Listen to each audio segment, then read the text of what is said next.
Camera இருக்கிறது என்று யார் வேண்டுமானாலும் கருத்து சொல்ல முன்வருவது வேதனை அளிக்கிறது. கோவையில் பன் பட்டர் ஜாம் திரைப்பட நடிகர் ராஜு ஜெயமோகன் பரபரப்பு பேட்டி.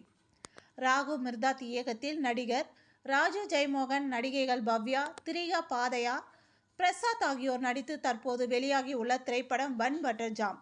இத்திரைப்படம் தமிழகம் முழுவதும் பல்வேறு திரையரங்கில் வெளியாகி ஓடிக்கொண்டிருக்கிறது. இந்நிலையில் கோவை விமான நிலையம் அருகே உள்ள பிராட்வே சினிமா திரையரங்கில் திரைப்பட குழுவினரான இயக்குனர் ராகு மிர்தாத், நடிகர் ராஜு ஜெயமோகன், மைக்கேல் ஆகியோர் ரசிகர்களை சந்தித்து திரைப்படம் குறித்து கேட்டறிந்தனர்.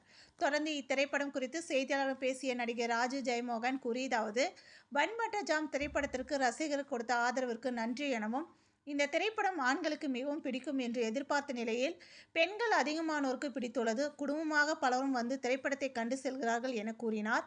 ஒரே நாளில் அதிகமான திரைப்படங்கள் வெளியாகும் பொழுது எத்தனை திரைகள் என்று முடிவு எடுப்பது நடிகர்கள், இயக்குநர்கள் கையில் இல்லை. அது இயற்கையாக எவ்வாறு நடக்கிறது என்பது எங்களுக்கு தெரியாது என தெரிவித்தார். கல்லூரி படிக்கும் பொழுது நான் யாரையும் ராகிங் செய்தது இல்லை, சண்டையிட்டு கொண்டதும் இல்லை. ஆனால் என்னை ராகிங் செய்துள்ளார்கள், சண்டையில் என்னை அடித்துள்ளார்கள் என்று குறிப்பிட்டார்.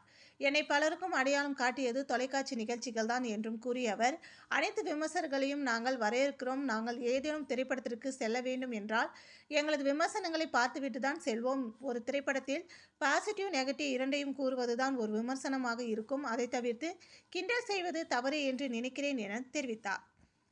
கையில் கேமரா இருக்கிறது என்பதற்காக செய்தியாளர்கள் அதிகாரப்பூர்வமாக செய்ய வேண்டியதை பலரும் செய்கிறார்கள் என்றார். தொடர்ந்து 3 படங்கள் நடிக்க உள்ளதாக கூறியவர், நடிகர் ரஜினிகாந்த் நடித்த பாட்ஷா திரைப்படம் மீண்டும் ரிலீஸ் தற்பொழுது செய்யப்பட்டு உள்ளதை பார்க்கும்பொழுது சற்று பயமாக இருந்தது. ஆனால் நம்முடைய படம் ஓடும் பொழுது அருகில் தலைவர் படமும் ஓடுகிறது என்பது ஒரு பெருமையாக உள்ளது என தெரிவித்தார் என்பது குறிப்பிடத்தக்கது.